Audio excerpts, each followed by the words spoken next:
Bismillahirrahmanirrahim. Assalamualaikum warahmatullahi wabarakatuh. Alhamdulillahirrabbilalamin. Wassalatu wassalamu ala ashrafil anbiya'i wal mursalin wa ala alihi wa sahbihi wa man tabi'ahum bi ihsan ila yaumiddin, amma ba'du. Alhamdulillah, bertemu lagi kita dalam kuliah ilmu usul fiqh. Ini adalah siri yang ke-16, akan membincangkan tajuk al-hukmul wad'i. Pembahagian yang pertama iaitu as-sabab. InsyaAllah kuliah kita ilmu usul fiqh ini akan menggunakan kitab Al-Wajiz fi Usul Fiqh karangan Dr. Abdul Karim Zaidan.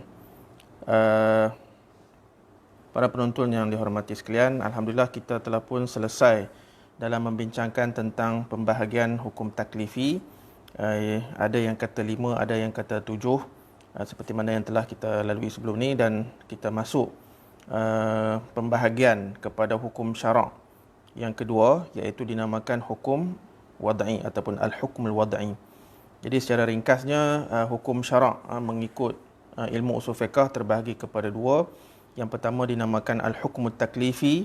Ia terbahagi kepada yang masyhurnya para ulama usul fiqh mengatakan al-hukum taklifi ini terbahagi kepada 5 bahagian, iaitu al-ijab, al-mandub, al-tahrim, al-karahah dan juga al-ibahah.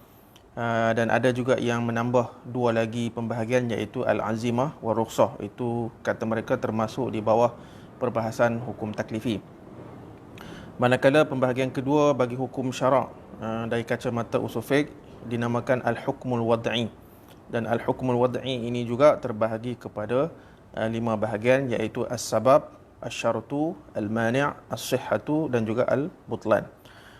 Pada kuliah kita pada hari ini, insyaAllah kita akan menyentuh berkenaan dengan pembahagian yang pertama di bawah hukum wad'i yang dinamakan as-sabab. Baik. As-sababu fil lughah ma yutawassalu bihi ila maqsudin ma, iaitu perkara yang menyampaikan kepada sesuatu maksud. Itu maksud as-sabab lughatan. Manakala fil istilah ma ja'alahu syar'u mu'arrifan li hukmin syar'iyyin bihaitsu yujadu hadzal hukmu 'inda wujudihi wa yan'adimu 'inda adamihi, iaitu sesuatu perkara yang mana syarak menjadikan sebagai pencetus ataupun pengenalan kepada sesuatu hukum syarak, di mana apabila adanya sebab maka akan berlakulah hukum tersebut, dan apabila tiada sebab maka akan ketiadaanlah sesuatu hukum syarak. Nanti kita akan bagi contoh untuk kita lebih faham. Untuk kita faham definisi as-sabab juga, definisi yang lain ialah kullu amrin ja'ala syari'u wujudahu alamatan ala wujudil hukmi wa adamahu alamatan ala adamihi, iaitu setiap perkara di mana syarak menjadikan kewujudan sebab itu sebagai satu tanda kewujudan hukum, dan apabila tiadanya sebab itu maka tiadalah hukum. Contoh begini, zina. Dan apabila berlaku zina, maka zina adalah sebab kepada wajibnya pelaksanaan hukum hudud. Begitu juga al-junun, kita panggil penyakit gila. Penyakit gila ini juga adalah sebab kepada wajibnya berlaku al-hajru. Al-hajru ini adalah, kalau kita terjemahkan dalam bahasa moden ni, kita panggil sekatan atas akaun dan sebagainya. Al-ghasbu, rampasan, adalah sebab kepada wajibnya mengembalikan barang rampasan itu. Kalau ia masih ada, maka kita kena kembalikan sebiji apa yang kita ambil ataupun yang kita rampas tersebut. Dan kalaulah barang rampasan itu telah pun rosak, telah pun digunakan, maka kita perlu membayar balik dia punya nilaian dia. Baik. Okey, jadi apabila berlaku zina, berlaku al-junun, berlaku al-ghasbu, maka adalah hukum-hukum tertentu. Namun apabila tidak berlaku penzinaan, tidak berlaku gila, tidak berlaku perbuatan rampasan al-ghasbu itu, maka tiadalah hukum. Jadi secara ringkas kita nak faham, ada sebab, adalah hukum tertentu. Kalau tidak berlaku sebab, tidak ada sebab, maka tidak adalah hukum syarak yang tertentu itu. Baik. Itu dari segi definisi dia. Manakala pembahagian as-sabab, aqsamus sabab. Sebab ini terbahagi kepada beberapa kategori pula. As-sababu bi'tibarihi fi'lan lil mukallaf aw laysa fi'lan lahu yanqasimu ila qismain. Dari segi mampu dibuat oleh manusia ataupun tidak, dari segi sudut ini as-sabab terbahagi kepada dua jenis pula. Yang pertama, sababun laysa fi'lan lil mukallaf wala maqduran lahu. Iaitu sebab yang tidak yang bukan perbuatan mukallaf dan tidak mampu dilakukan oleh seseorang mukallaf itu. Maksudnya dia tidak ada kuasa. Nanti kita tengok contoh. Walaupun begitu, apabila berlaku sebab ini, maka sesuatu hukum akan berlaku. Kan? Kerana apa? Kerana syarak telah mengikat hukum itu dengan sebab ini, sama ada dari segi kewujudan sebab itu ataupun ketiadaan sebab. Maksudnya kalau ada berlaku sebab itu, maka adalah hukum. Kalau sebab itu tidak berlaku, tidak wujud, maka tidak akanlah ada hukum itu. Jadi sebab ini sebagai imarah ataupun alamah, sebagai satu tanda kewujudan hukum ataupun sebagai tanda kita panggil zahirnya sesuatu hukum itu. Contohnya apa? Contohnya gelincir matahari. Kan? Ini bila kita waktu zuhur kan, dia panggil dulu kusyams. Gelincirnya matahari adalah sebab kepada wajibnya solat zuhur. Begitu juga bulan Ramadan, syahrul Ramadan adalah sebab kepada wajibnya berpuasa. Dan juga kemudaratan, al-ittirar, darurat, keadaan darurat adalah sebab kepada harusnya memakan bangkai. Begitu juga al-junun, gila, as-sigar, budak-budak kecil adalah sebab kepada wajibnya berlaku sekatan tertentu. Baik, kalau kita perhatikan contoh di sini, dulu kusyamsi, kegelinciran matahari, syahrul Ramadan, nampak anak bulan, keadaan darurat, gila dan sebagainya, ini dia bukanlah satu perbuatan yang mampu dilakukan oleh manusia. Manusia tidak ada kontrol. Nak kontrol matahari, itu bukan kuasa kita, itu Allah Subhanahu Wa Taala yang aturkan. Jadi walaupun begitu, walaupun ia bukan satu perbuatan yang boleh dilakukan oleh manusia, tetapi syarak juga menjadikan ia sebagai sebab, sebagai satu kita panggil tanda kepada berlakunya sesuatu hukum syarak yang tertentu. Baik, yang kedua. Bahagian yang kedua, sababun huwa fi'lun lil mukallaf wa fi qudratihi. Yang mana yang kedua ini adalah sebab yang boleh dilakukan oleh manusia, oleh mukallaf, dan dalam ruang kita panggil ruang lingkup kemampuan yang boleh dilakukan oleh seseorang manusia. Contohnya apa? Kas-safari li ibahatil fitri, iaitu musafir. Musafir ni kita dalam kemampuan kita nak musafir ke tak nak musafir ke, itu atas kita lah. Kan? Dan kita boleh kontrol benda tu. Kalau kita contoh nak balik kampung, itu dinamakan musafir lah. Kan? Ataupun kita nak pergi satu tempat yang lebih kepada 2 marhalah, maka itu dinamakan sebagai safar. Dan safar ini adalah dianggap sebagai sabab untuk keharusan berbuka puasa ketika bulan Ramadan. Ataupun juga as-safar ini juga adalah sebab kepada bolehnya jamak dan qasar.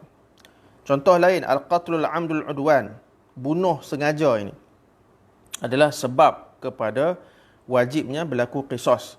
Kan? Jadi perbuatan membunuh orang ini sebenarnya dalam kemampuan seseorang manusia. Okey. Jadi apabila dalam kemampuan manusia, bila berlaku saja pembunuhan, maka akan berlakulah hukum hakam tertentu. Kalau tidak berlaku pembunuhan, maka hukum itu tidak wujudlah. Begitu. Kemudian contoh lain, akad-akad kontrak-kontrak tertentu adalah sebab kepada berlakunya kesan selepas itu. Contohnya kalau kita berjual beli. Jual beli ini adalah perbuatan manusia. Maksudnya kita dalam kemampuan kita untuk bertransaksi sebegitu, bermuamalat sebegitu. Dan apabila kita bertransaksi, maka perbuatan kita itu adalah sebab kepada kesan-kesan tertentu. Contoh kalau kita jual beli, maka bila kita jual barang, kita akan dapat kesan dia ataupun sebab dia ialah dari segi pemilikan lah, kan? Kita jual barang orang itu, kita jual barang, kita sebagai penjual tu dapat duit, keuntungan, dan pembeli akan dapat barang yang dia beli itu. Dan, baik. Jadi di sini kita faham bahawa sebab ini kadang-kadang dalam lingkungan kemampuan manusia nak buat, dan kadang-kadang ia bukan kemampuan manusia nak buat, tetapi itu semuanya adalah aturan daripada Allah Subhanahu Wa Taala, kan? Sama ada dalam lingkungan kemampuan manusia ataupun tidak, kan? Syarak telah menentukan bahawa ini adalah sebab kepada kewujudan sesuatu hukum. Dan kalau ada sebab itu, maka adalah hukum. Tak ada sebab, tidak berlaku sebab, maka tidak ada hukum. Baik. Okey, dari sudut kategori yang kedua tadi tu, sababun huwa fi'lul mukallaf wa fi qudratihi, ni pula terbagi kepada dua. Kan, kita lihat daripada dua sudut pula. Yang pertama, apabila ia menjadi sebagai satu perbuatan yang boleh dilakukan oleh seseorang mukallaf, maka ia termasuk di bawah kategori hukum taklifi. Contoh macam tadilah, bunuh, kan? Bila bunuh, kan, dia dalam kemampuan manusia nak buat. So bila dia buat, maka ia jatuh dalam dari satu sudut dia adalah hukum taklifi, iaitu haram. Dan dari satu sudut yang lain, bi'tibari ma rattaba alaihi syar' min ahkamin ukhra fayu'addu min aqsamil hukmil wad'i. Saya dari satu sudut dia adalah hukum taklifi, iaitu haram. Dari satu sudut ia adalah hukum wad'i, di mana pembunuhan itu Allah Subhanahu Wa Taala ataupun syarak menjadikannya sebagai sebab kepada berlakunya hukum qisas. Itu kita kena faham. Baik, contoh lain, kan? Pernikahan. Bila berlaku pernikahan, maka ia adalah hukum taklifi dari satu sudut. Apabila dianya dikategorikan sebagai mungkin wajib, kalau dia bimbang dia terjerumus dalam penzinaan, maka ketika itu hukum kahwin itu adalah wajib. Ataupun kita panggil dia ni pernikahan itu adalah hukum sunat. Hukum sunat itu juga adalah hukum taklifi, kan? Kalau dia dalam keadaan yang masih boleh tahan tetapi ingin menambah zuriat dan sebagainya, maka dia boleh untuk berkahwin, dan hukumnya adalah sunat sahaja. Okey. Dari sudut itu kita faham dia adalah hukum taklifi. Tetapi dari sudut yang lain, pernikahan ini adalah hukum wad'i, di mana Allah menjadikan pernikahan itu sebagai sebab kepada harusnya istimta' baina zaujain, boleh bersedap-sedapan ataupun istilah jima' lah, antara suami isteri. Maksudnya kalau tidak berlaku pernikahan tersebut, kan, maka orang lelaki dan perempuan tidak boleh melakukan hubungan seksual, kerana ia adalah haram. Baik. Okey. Seterusnya, pembahagian sebab bi'tibar ma yatarattabu alaih, kan? Yang tadi bi'tibar apa tadi? Bi'tibar fi'lan lil mukallaf ataupun tidak. Yang kategori kedua ni bi'tibar ma yatarattabu alaih ila qismain. Yang pertama, sababun li hukmin taklifi, sebab kepada hukum taklifi. Contohnya as-safar li ibahatil fitri. Apa kita panggil musafir. Musafir adalah sebab bagi keharusan berbuka puasa dalam bulan Ramadan. Dan juga milkin nisab li wujubiz zakah, cukupnya nisab itu syarak jadikan sebagai sebab kepada wajibnya zakat. Okey, jadi kalau kita perhatikan sababun li hukmin taklifi ni, hukum taklifinya apa? Hukum taklifinya dalam contoh as-safar tadi ialah hukum berbuka puasa adalah harus. Kemudian zakat adalah wajib. Itu hukum taklifi. Dan untuk hukum taklifi ni kadang-kadang dia ada sabab dia tersendiri. Itu yang dipanggil istilah sababun li hukmin taklifi. Kalau yang harus tadi, ibahatul fitri, harus berbuka puasa, kita panggil sabab li hukmin taklifi ni ialah as-safar itu. Bab musafir itu adalah sebab kepada harusnya berbuka puasa. Kalau yang hukum taklifinya adalah wajib seperti wajibnya zakat, maka kalau kita bincang sababun li hukumin taklifi dalam contoh ini, iaitu dari segi pemilikan nasab. Jadi sebelum kita boleh wajib bayar zakat, dia kena memenuhi sebabnya terlebih dahulu, iaitu milkun nisab, adanya nisab tertentu. Baik, yang kedua, sababun li hukmin huwa atharun li fi'lil mukallaf. Sebab kepada hukum, di mana hukum itu adalah kesan kepada perbuatan mukallaf. Contohnya, al-bay', jual beli ini adalah sebab kepada pemilikan barang oleh pembeli. Dan wakaf, bila kita melakukan wakaf, maka wakaf itu adalah sebab kepada hilangnya pemilikan oleh si pewakaf. Sebab dia dah wakafkan dia punya harta, maka dia tidak lagi memiliki harta tersebut lah, kan. Kemudian pernikahan, an-nikah, sebab kepada halalnya istimta' ataupun al-jima' baina zawjain, antara suami isteri. Dan juga apabila berlaku talak, at-talaqu sababun li izalatil hilli bainahuma. Apabila berlaku talak, dan talak itu adalah sebab kepada hilangnya ikatan antara suami isteri dan tidak boleh lagi jima' antara kedua mereka. Jadi ini adalah kita panggil sababun li hukmin huwa athar li fi'lil mukallaf. Okey. Baik. Seterusnya dalam tajuk rabutul asbab bil musabbabat. Okey, al musabbabat maksudnya kesan daripada sebab hukum yang berlaku apabila wujudnya sebab itu kan, itu yang kita panggil sabab musabbab kan. Jadi al musabbabat al musabbabatu tatarattabu ala asbabiha idza wujidat hadhil asbab. Jadi kesan kepada sebab itu maksudnya hukum lah, kan. Hukum itu akan berlaku apabila adanya sebab, kan. Jadi contohnya, ni banyak contoh-contoh yang tadi kita dah sebut dah. Antara lain ialah al-qarabah sababun lil irfi. So al-irth, kan, pewarisan itu adalah musabbabat, hukum itu. Jadi nak boleh berlaku pewarisan itu, kena berlaku ataupun kena adalah sebab dia, kan. Sebab dia ialah pertalian kekeluargaan ataupun yang dipanggil al-qarabah, ataupun al-ubuwah wal bunuwah dan sebagainya itu, kan.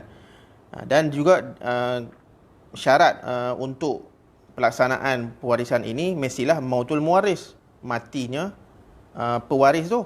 Contoh macam ayah meninggal dunia, kan, barulah akan terlaksana pewarisan itu. Dan selagi mana si pewaris itu tidak meninggal dunia, maka harta itu tidak boleh diwarisi lah, kan. Sebab bila sebut miras ni, dia selepas mati. Baik. Kemudian antara syarat, ni kalau kita masih bincang dalam bab pewarisan. Jadi al-qarabah sababun lil irsi. Hubungan kekeluargaan itu adalah sebab kepada bolehnya berlaku pewarisan. Tetapi dia ada syarat, wa syartuhu mautul muwaris, matinya si pewaris, wa tahaqququ hayatil waris haqiqatan, dan kita boleh confirm yang mana pewaris itu masih hidup, secara kita panggil yakinlah, ataupun secara zon, kan, walaupun dia tidak ada depan kita tapi kita tak dengar lagi dia ni dah meninggal dunia, kan. Jadi kita sama ada yakinan ataupun zonnan. Kemudian dalam bab pewarisan ini juga dia ada dipanggil berlakunya penghalang-penghalang tertentu. Contohnya apabila berlaku pembunuhan sengaja ataupun berbeza agama antara pewaris dan juga waris, maka tidak bolehlah berlaku pewarisan tersebut, kan. Jadi nak bincang di sini tentang isu al-asbab bil rabatul asbab bil musabbabat ini, dia banyak benda yang kita nak kena tengok, kan. Bukan setakat ada sebab akan berlaku hukum. Itu prinsip umum, betul. Tetapi dalam keseluruhan itu kita kena raikan beberapa perkara-perkara lain, antara syarat-syarat tertentu dan juga ada tak wujudnya penghalang-penghalang tertentu dan sebagainya, kan. Kalau dah cukup syarat, tidak ada penghalang, maka akan berlakulah sebab musabab tersebut. Jadi bila ada sebab, akan ada hukum. Baik, jadi apabila berlaku sebab, iaitu yang dalam contoh pewarisan ini, Sebabnya apa dia? Al-qarabah itulah. Kan? Jadi apabila wujudnya sebab, adanya kekeluargaan, hubungan al-qarabah itu, wa tahaqqaqat syurutuhu, dan cukup syarat semuanya, serta intafat al-mawani', tidak berlaku apa-apa yang menghalang, maka tatarattabu alaihi asaruhu wa huwal miras, maka sudah confirm lah akan terjadinya sebab hukum itu, kan, ataupun kesan kepada sebab itu, iaitu pewarisan. Namun kalaulah ternafi syarat, beberapa syarat tidak mencukupi, ataupun berlakunya penghalang, contoh macam tadilah, waris bunuh pewaris, ataupun berbeza agama, itu adalah penghalang lah, kan? Maka fa inna sababa la yakunu sababan muntijan atharahu. Jadi kalau ada tak cukup syarat, ataupun adanya kita panggil wujudnya penghalang, maka ketika itu kita tidak bolehlah katakan al-qarabah itu membolehkan pewarisan sebab ada penghalang ataupun tak cukup syarat. Baik. Satu perkara yang kita kena faham, tarattubul musabbabat ala asbabih syar'iyyah yakunu bihukmi syari', iaitu berlakunya kesan hukum hakam itu disebabkan berlakunya sebab, ataupun wujudnya sebab adalah dengan arahan Allah Subhanahu wa taala, yakunu bihukmi syari', wala dakhla fi dhalika li ridal mukallaf aw adami ridahu, dan tidak ada kita panggil kaitan, ataupun tidak boleh campur tangan manusia, dan sama ada mereka redha ataupun tidak, kan? Maksudnya bila Allah Subhanahu wa taala menjadikan sesuatu perkara ni sebagai satu sebab, maka itulah yang kita kena ikut. Jadi tidak ada ataupun tidak timbul isu kita suka tak suka, redha tak redha, kan? Itu bukan isu dia. As long as Allah Subhanahu wa taala telah menetapkan itu adalah sebab, maka kita kena ikutlah. Okey, jadi syaraklah yang menjadikan sebab itu sebagai pengikat kepada hukum hakam, dan sama ada mukallaf suka ataupun tidak, redha ataupun tidak. Jadi dalam isu pewarisan, al-ibnu yarisu abahu, bila sebut anak ni, kan, bila sebut anak, maka automatik dia akan mewarisi si ayah, kan? Kerana apa? Kerana al-bunuwah, sifat keanakan itu adalah sebab kepada miras, kepada hukum miras, kan? Dan di mana sebab ini adalah kita panggil ketentuan yang syarak tentukan dalam Al-Quranul Karim dan juga hadis Rasulullah sallallahu alaihi wasallam. Kan, kalau kita nak tahu dalilnya, dalam surah An-Nisa tu yang cerita pasal hukum miras, itulah antara ayat-ayatnya. Walahunna walakum nisfu ma taraka azwajukum illam yakul lahunna walad, apa semua tu, kan? Itulah dalil dia, kan? Dan itulah kita kata kehendak syarak ataupun penentuan syarak dalam menentukan sebab musabab dalam kes pewarisan. Jadi bila Allah Subhanahu wa taala tentukan bila anak dapat bahagiannya daripada harta pewaris, maka kita tak boleh nak tolak lah, sebab itu telah ditentukan oleh syarak. Allah sendiri yang menjadikan ia sebagai sebab kepada kebolehan untuk menerima pewarisan. Jadi bila kita kata ahli keluarga tak setuju si anak tu dapat pewarisan, maka ketidaksetujuan itu tidak boleh diterima lah. Sebab apa? Sebab yang penting ialah apa yang Allah kata dalam Quran ataupun dalam hadis Rasulullah sallallahu alaihi wasallam. Okey. Kemudian contoh lain dalam bab perkahwinan. Kalaulah sesiapa yang kata aku nak kahwin tetapi aku tidak mahu ada mahar, aku tidak mahu bagi nafkah, dan aku tidak mahu bagi pewarisan selepas aku mati ini. Itu dia kata. Tetapi sebenarnya bila kita rujuk dalam Al-Quranul Karim, dalam hadis Rasulullah SAW, di sana ada hukum mahar, kan, yang menentukan sesiapa nak kahwin kena bagi mahar kepada si isteri.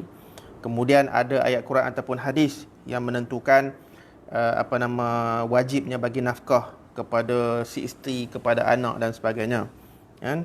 Dan juga dalam Quran serta dalam hadis juga menentukan bahawa adanya hukum pewarisan ini. Maka Allah Subhanahu Wa Taala telah menjadikan semua benda itu sebagai sebab kepada contoh pernikahan. Bila berlaku nikah, maka nikah itu adalah sebab kepada wajibnya mahar, wajibnya nafkah dan wajibnya miras. Jadi sebab itu telah ditentukan oleh Allah Subhanahu Wa Taala, maka kita tidak boleh tolak. Baik. Seterusnya, dalam tajuk as-sabab wal illah. Adakah sebab dan illah ni adalah benda yang sama? Okey. Tadi kita dah katakan, kalau as-sabab ini ialah ma ja'alahu syari' alamatan 'alal hukmi wujudan wa adaman. Kan? Ialah apa yang Allah Subhanahu Wa Taala jadikan satu perkara ini sebagai alamat ataupun sebagai tanda kepada berlakunya hukum. Kan? Maksudnya kalaulah benda tu berlaku, maka adalah hukum. Kalau benda tu tak berlaku, maka tidak adalah hukum yang berkaitan. Itu secara generalnya untuk kita faham tentang as-sabab. Jadi persoalannya, adakah as-sabab dengan illah ni sama? Kan? Jadi kita tengok apa perbahasan usuliyin dalam hal ini. Okey. Dalam pandangan sesetengah ulama usul fiqh ini menyatakan bahawa sekiranya akal kita boleh memahami wajhal munasabah antara benda yang ditentukan oleh Allah Subhanahu Wa Taala itu dengan hukum. Okey. Ataupun adakah akal kita tidak boleh memahami wajah munasabah, kemunasabahan antara sebab dengan hukum itu. Kan? Sekiranya akal kita boleh memahami dari segi kita panggil relevansi antara sebab dengan hukum, maka itu dinamakan illah dan juga boleh dinamakan sebagai sebab. Tetapi kalaulah logik akal kita ni tidak mampu untuk memahami logika ataupun kerelevanan antara sebab dengan hukum, maka itu dinamakan sebab sahaja. Oleh itu, setiap illah adalah sebab dan tidak semestinya semua sebab itu adalah illah. Nampak sini tricky sikit kan? Ini pandangan setengah ulama usul fiqh. Okey, kita bagi contoh senang kita nak faham. Contoh kategori pertama iaitu logik akal kita mampu memahami kita panggil hubung kait. Munasabah ni hubung kait antara sebab dengan hukum. Logik kita boleh faham. Contohnya apa? As-safar li ibahatil fitri. Al-iskar li tahrimil khamri. Dan juga as-sighar lil wilayah ala as-saghir. Okey. Yang pertama ialah musafir sebagai sebab kepada harusnya berbuka puasa ketika Ramadan. Contoh kedua, mabuk sebagai sebab kepada haramnya arak. Kemudian contoh ketiga, as-sighar, yakni kanak-kanak adalah sebab kepada hukum pewalian ke atas kanak-kanak. Okay, dalam contoh-contoh ini, logik akal kita dapat memahami relevansi ataupun hubung kait antara sebab dengan hukum yang Allah bagi tu. Kan? Contohnya, kalau kita melihat dari contoh yang pertama iaitu musafir. So, logik akal kita bila syarak menentukan hukum kalau musafir boleh buka puasa dalam bulan Ramadan, maka kita boleh faham sebab apa? Sebab boleh dikatakan kebanyakan musafir adalah kita panggil akan membawa kepada masyaqqah. Maka sesuailah diberikan satu hukum rukhsah iaitu boleh berbuka puasa ataupun boleh jamak qasar. Kan? Jadi logik akal kita dapat faham. Kemudian contoh mabuk. Mabuk ni logik akal kita boleh faham dan boleh nampak dah. Apatah lagi zaman sekarang ni kan, aksiden pemandu mabuk ni langgar orang, mati banyak orang dah. Kan? Jadi logik akal kita dah boleh faham bahawa arak ini ataupun mabuk ini boleh bila minum arak dia akan mabuk. So mabuk ini boleh menyebabkan hilang akal ataupun hilang kewarasan. Maka sesuailah hukum haram tu. Kan? Jadi itu logik akal kita dah boleh faham dah. Kemudian as-sighar. Kanak-kanak. So logik akal kita dah boleh faham bahawa mereka ini tidak mampu untuk menguruskan harta mereka dan sebagainya kan. Jadi logiklah kalau syarak menentukan wali ataupun warisnya menguruskan harta kanak-kanak ni. Okey, dalam contoh-contoh yang kita bagi ini kan, as-safar, kemudian al-iskar dan juga as-sighar ini, dari segi logik akal kita boleh faham. Maka bila logik akal kita boleh faham, as-sabab itu kita boleh namakan sebagai as-sabab dan juga kita boleh namakan sebagai illah. Okey. Dan contoh kedua, yakni ma lam tu'raf munasabatuhu lil hukmi. Kita tidak boleh nampak ataupun kita tidak boleh faham hubung kaitnya dengan hukum. Contohnya macam syuhudu Ramadan li wujubi siyam. Tengok anak bulan, bila nampak ru'yatul hilal itu, wujudul hilal adalah sebab kepada wajibnya bulan puasa Ramadan. Okey, kalau kita nak perhatikan logik akal kita lah tak berapa boleh faham apa kemunasabahan, apa relevannya antara tengok anak bulan dengan puasa bulan Ramadan kan. Tetapi sebab itu adalah nas ataupun itu adalah arahan daripada Allah Subhanahu Wa Taala, maka kita orang Islam kita ikutlah. Tetapi nak fikir logik memang nampak macam tak logik.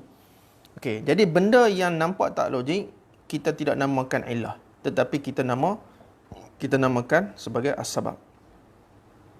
Begitu juga ghurubus syamsi. Kan? Tenggelamnya matahari adalah sebab kepada wajibnya solat maghrib. Yang tadi dulu kusyams, gelincir matahari, wajibnya sembahyang zuhur. Kan? Jadi kita logik akal ni kita tak mampu nak faham apa hubung kait antara gelincir matahari, terbenam matahari dengan waktu solat ni kan. Jadi al-aqlu la yudriku wajhal munasabah baina hadha sabab wa baina tashri'il hukum biwujubi salatil maghrib. Wa ala hadha yusamma kullun min syuhudi Ramadan wa ghurubi syamsi sababan faqat. Jadi kalau mengikut setengah ulama usul fiqh, kalau dalam benda yang kita tak boleh nak faham hubung kait itu dinamakan sebab sahaja. Tetapi kalau benda itu kita boleh faham dia punya hubung kait, dari segi logik akal kita boleh faham, itu dinamakan illah dan juga boleh dinamakan sebagai sebab. Sebab itulah kita katakan tadi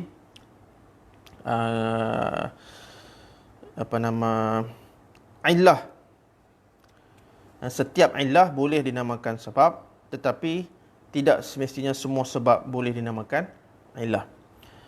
Baik. Dan ada juga sebahagian ulama usul fiqh, menurut Dr. Abdul Karim Zaidan dalam kitab dia ni Al-Wajiz ni, setengah ulama usul fiqh hanya menghadkan illah kepada benda yang boleh difahami logik akal antara hubung kait benda tu dengan suatu hukum. Dan manakala istilah sabab, as-sabab itu hanya dilafazkan ataupun hanya diberikan kepada benda yang tidak boleh difahami hubung kait perkara tersebut dengan sesuatu hukum. Jadi illah tidak boleh dinamakan sebab dan sebab juga tidak boleh dinamakan illah. Ini pandangan setengah usuliyin. Okey. Jadi ini adalah kita panggil khilaf yang bukan khilaf besar kan, tetapi dalam memahami apakah yang dimaksudkan dengan sebab dan juga apakah yang dimaksudkan dengan illah. Jadi secara ringkasnya, secara umum dalam hukum al-wad'i yang pertama ini yang dinamakan sebagai as-sabab kan. Ringkasnya kita nak faham as-sabab ni senang je. Ada sebab, ada hukum. Tak ada sebab, tak ada hukum. Contoh macam berlaku sebab, berlakulah hukum. Tidak berlaku sebab, tidak berlaku hukum. Contoh dia yang senang kita faham, masuk waktu solat, sebab kepada wajibnya solat tersebut.